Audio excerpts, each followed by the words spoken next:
তো দেখো ভাইয়ের আইব্রোবাদের থালিটা সুন্দর করে আমি সাজিয়ে নিয়েছি। তো ডেকোরেশনটা কেমন হয়েছে অবশ্যই সবাই কমেন্টস করে জানাবে।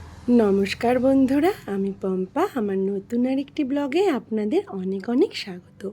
আজ ভাইকে বাড়িতে খাওয়াবো আইব্রো ভাত। সকাল থেকে চলছে তারই প্রস্তুতি। সকাল সকাল তাই শাশুড়ি বৌমা মিলে লেগে পড়লাম রান্নার কাজে।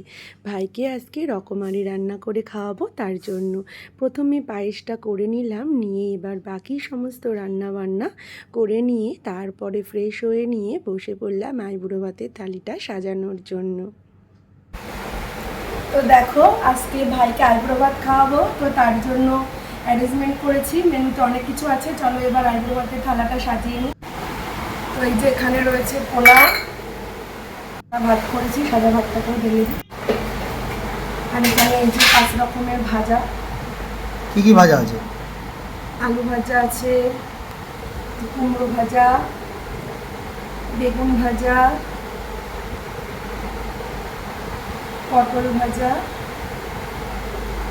আর আছে এখানে ভেন্ডি ভাজা। দেখো থালাটা আমার সাজানো হয়ে গেছে, আর এখানে এবার সব খাবার দাবারগুলো আস্তে আস্তে বেড়ে নেব। এই যে ভাইয়ের জন্য পায়েসও করেছি, তো চলো পায়েসটা এবার এই মাটির বাটিতে বেড়ে নেব। মাটির থালা গ্লাস বাটিতে সবটাই অ্যারেঞ্জ করার চেষ্টা করেছি। তো এই যে গুড় দিয়ে পায়েস, তো চলো এবার বাটিতে পায়েসটাকে সুন্দর করে বেড়ে নিই।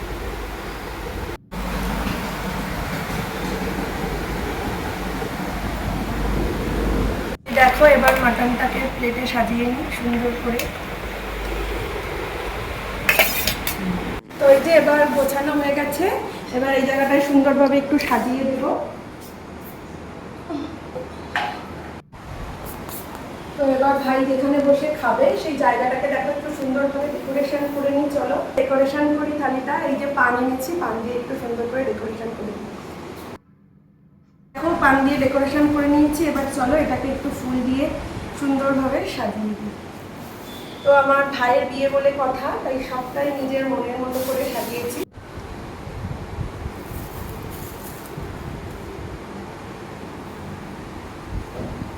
তো দেখো আমার সমস্ত ডেকোরেশন কমপ্লিট হয়ে গিয়েছে। কেমন লাগছে অবশ্যই সবাই জানিও।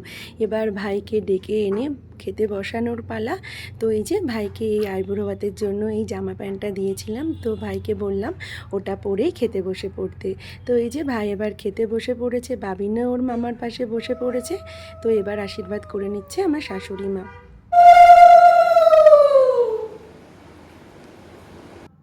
আশীর্বাদ করে ভাইকে একটু পায়েস মুখে দিয়ে দিলাম। একে একে সবাই মিলে আশীর্বাদ করে নেওয়া হয়ে গেলে ভাই তারপরে খেতে বসে পড়ল। ভাই তো খেয়ে বলল রান্নাবান্নাগুলো বেশ ভালো হয়েছে, এটা শুনেই শান্তি।